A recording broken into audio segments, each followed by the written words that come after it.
What's up, gamers? Did Libra commit 9/11? Absolutely not. I've done the math. That would imply it was an inside job, and the plane is too big to fit inside. That won't stop my footage from corrupting. But what if I want it to? What if I don't want to remember having to fight Caligo? Fight in the way of the 12-kilometer marathon jutsu, one attack per 50 miles ran. Or conversely, you could panic roll too early into one of Libra's mines, clipping your hitbox millimeters into the attack range and throwing the entire run. Eden Rung, the Nightreign, is a roguelike spin-off based on the hit game Elden Ring. The goal? Kill the boss. How? Let me show you.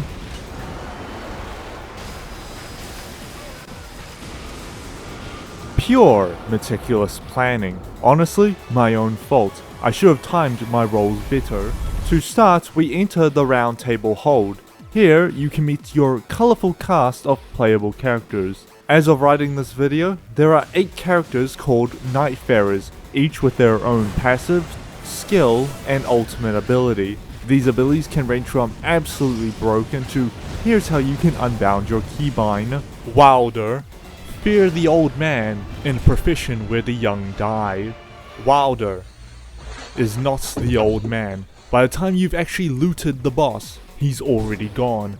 Wilder has a grappling hook. That's how you know he's a good character. He can even have 2 grappling hooks. His passive gives him a free pass. Think about it as if it's Bear Stearns and you get a bailout. Your teammates may judge you for getting a second chance, but they'll shut up once you get them out of trouble too. And his ultimate is a big explosion. Duchess gets a unique double roll where if you miscalculate your first attack, you get to redeem and roll again, and is really good if you can get any type of fist weapon. She also has a restage for her skill. Press it and a shadow clone will replicate the last 3 seconds of damage. This will also include status buildup, and the damage is halved by 50%. And her ultimate is invisibility. Naturally, this high agility character with an emphasis on daggers and dexterity is a spellcaster, Recluse. I never knew Renala had 2 moons. Inside every Nightreign run, there are 2 types of Recluse. The one who will get very familiar with the revive state, and the one who borderline solo carries. Her skill is the most complex one in the game. Each time you hit an enemy with something that holds magic, lightning, holy, or fire attribute, they'll gain a mark that you can absorb to fill your skill and restore 20 FP. Fill up all 3 and you get an ability. These can range from offensive power, enhancing defense, or utility, and 90% of the time you'll be using a glorified wasp. Her ult is a mark that applies on nearby enemies, where attacking restores HP and FP. And her passive, I never bothered to look at. What the fuck? Raider, buff shirtless pirate Dilf, is only a partially exaggerated description. His skill puts him into a stance that massively reduces incoming damage and striking back. His passive can enhance your skill's properties, turning it from a mild irritation to a Will Smith special. His ult is a big rock that buffs team damage and poise. Despite being the tank character, at depth 4 to 5, you will get 2-shot very easily. This goes for all the characters, but it's rather bad when the tank character is suffering from it too. Executor, some may dodge, others might run, but the local weeb needs no such protection, except in matters of virginity. His skill is the Curse Blade Suncatcher. This sword can block any attack in the game. This includes thrust, swings, overheads regardless of size, astral projectiles, faith itself, fire, death, and Japan's third impact. Deflecting 4 times will give you a charge on your sword, which you can use to retaliate. He can also unleash his Fursona, and his passive is too situational for me to bother using. Iron Eye.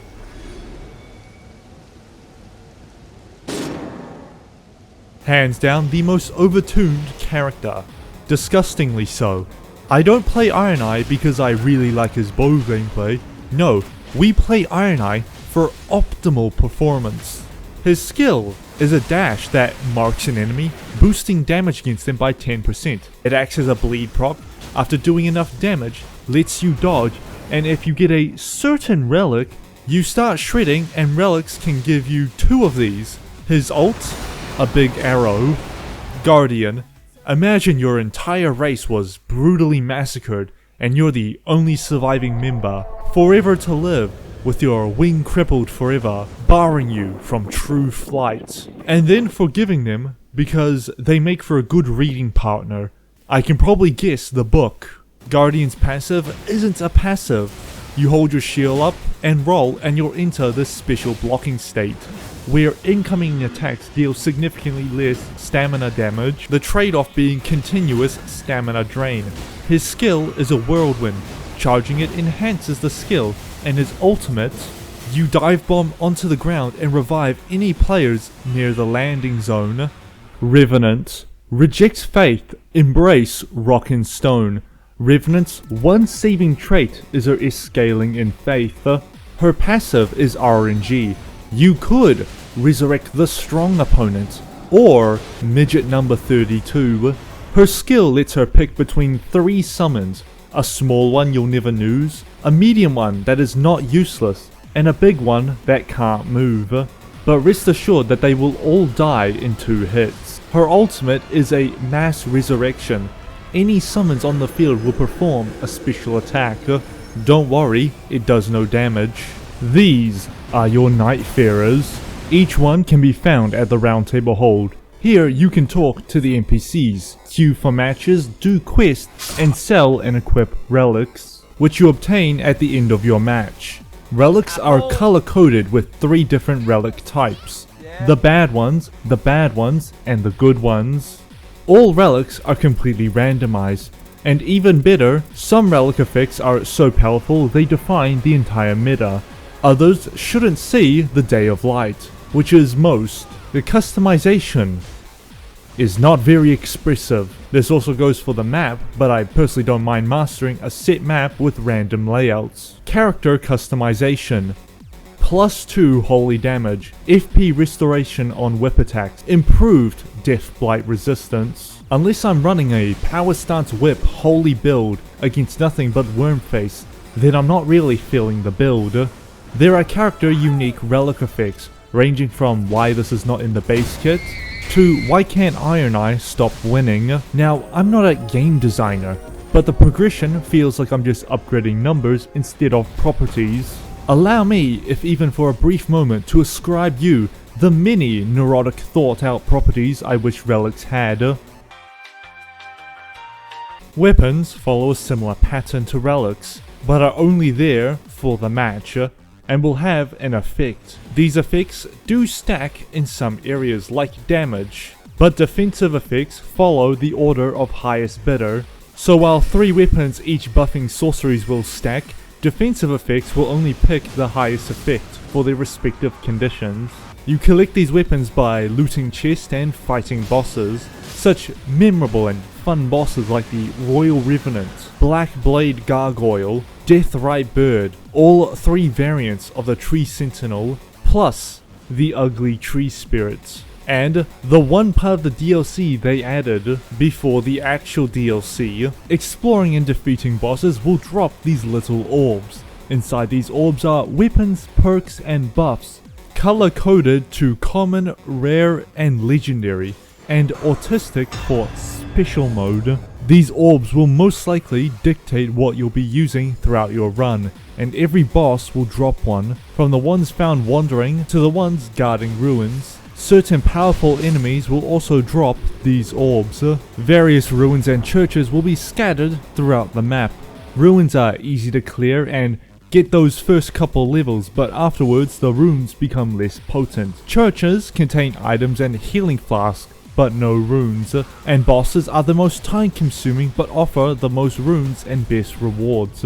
Balancing all these choices in your very limited time frame is what separates the people who think they can take on the invasion spots at level 2, and the people who die inside watching both teammates run off to their imminent death, and you've got no choice but to follow, because no one thought it was warranted to have more explicit communication strategies in a team-based online experience. While lamenting your team's questionable perception of their own competency, a timer sits in the background. When the timer hits 0, the circle starts closing in, as the ring closes twice on each night. Once inside the ring, a predetermined round of enemies will spawn. These enemies also prelude the boss. An example is these mini revenants will always mean you're up against the Royal Revenant, with the third night being the boss encounter. Bring me to life were the last words I spoke. Subsequently, they were the first the marketing team pitched. That doesn't matter. We'll endure this. No matter how much my joy of this game fluctuates between pure euphoria and wanting to shoot up a school, I'll always come back. For all I care, they could make the boss one-shot me, and I'll be back on tomorrow, and I fear they have figured this out. And that is how they created Deep of Night.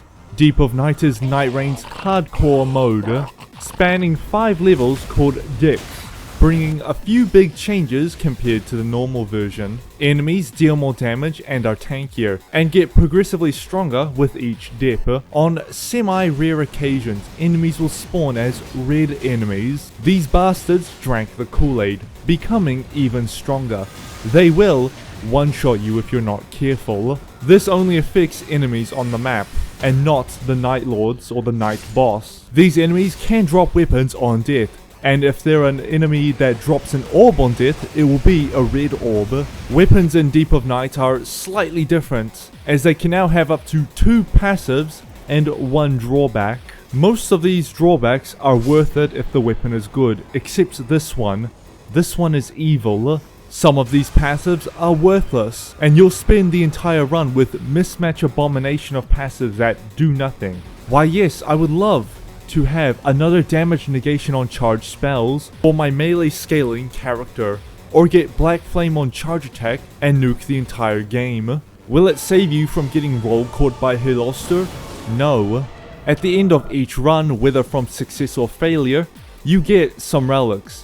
Aside from the standard relics, in Deep of Night you'll also get Deep Relics. These relics have stronger, more powerful effects, but come with negative costs. Some of these costs can be temporarily losing part of your HP, status buildup, or flask use reduces defense. Repeated evasion reduces defense. Don't get that one, but you can get some pretty nice buffs in return. They only appear once in a blue moon, but things like 4+ affinity damage, powerful character buffs, or stat alterations, and every resistance available. Bosses. This is why we're here. There are 10 bosses with 8 Everdark versions, which are the enhanced versions. For simplicity, I will only talk about the Everdark version, because if I'm not playing the hardest version, level 1, no upgrades, no map, no extra weapons, no consumables, no abilities, blindfolded, 1 arm, stuck in the body of a 5-year-old anime girl on an island, then I'm not truly a real gamer. No. I became a real gamer when my team decides they want to do the ruins, realize the boss is red, and decide yes, we're doing this at level 2. Gladius. The lion knows the dogs are legal. Canonically, Gladius became a Night Lord for belly rubs. 3 dogs, 3 hands. The only bad thing about this boss is that it's weak to holy, which implies this dog isn't holy. Alright, now giving my Reddit karma. Gladius has 2 modes, Big Dog and getting attacked off screen. Big mode is for all the big attacks you don't want to get hit by, while his triplet mode requires the most devastating skill check yet. Your teammates not dying, which is really hard if you're fighting the Everdark version, who will taunt by walking to the side. If he gets hit, he will buff his own attacks and it stacks. So hypothetically, if someone didn't know that, that would hypothetically not end very well. Adele. I heard you like watching your ranged teammates aggro the boss halfway across the map. Adele was a legendary apex predator of this region until McDonald's set shop, and he was never the same after that. For every big horse mac he ate, an inch extended to one part of his jaw. The pure level of iron found in the patties electrocharging inside his flesh, which lets him do funny things like this or that. Possibly even this, and most definitely capable of spin to win. Despite how he looks, he's far easier to manage. Staying under him will nullify 2/3 of his attacks, and poison will cause him to vomit. Noster. Why is no one taking aggro on the moth? Noster is a duo fight, with the moth using projectile coverage and poison, while the scorpion utilizes short-range heavy-hitting attacks. In phase 2, the white moth takes their place atop the black scorpion, and of course the moth uses its signature ability, an orbital laser. And because FromSoft knows you love duo fights, they've improved the fight by adding a third boss, the Irish. They even added Dragon Ball Fusion, Augur. By far the easiest boss of the 8 Night Lords. There's not much else. He float, he summon, and he sleep. If you fight the Everdark version, you get a fancy Virgil attack variant of your weapon, Libra.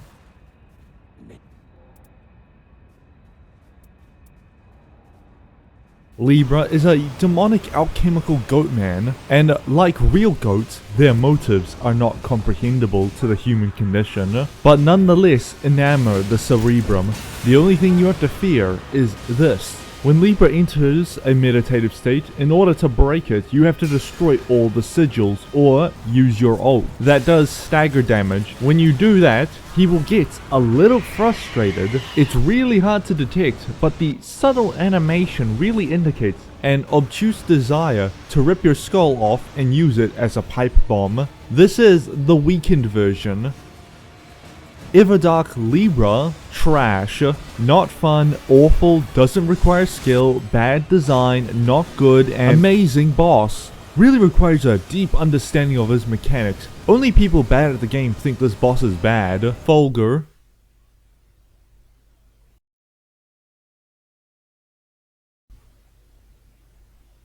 This has potential. Fulgur is a boss you wish you didn't have to kill, not because the fight sucks or is bad, just simply, it's too good for it to end, and his weakness to lighting turns the fight into easy mode. That is until his deity decides to turn his Conqueror's Haki arm into an actual arm, giving him that terrifying ability to dual wield. And when he's not cutting you in half, he's planning to nuke everything. The Golden Shower was promised to him 3,000 years ago. Caligo.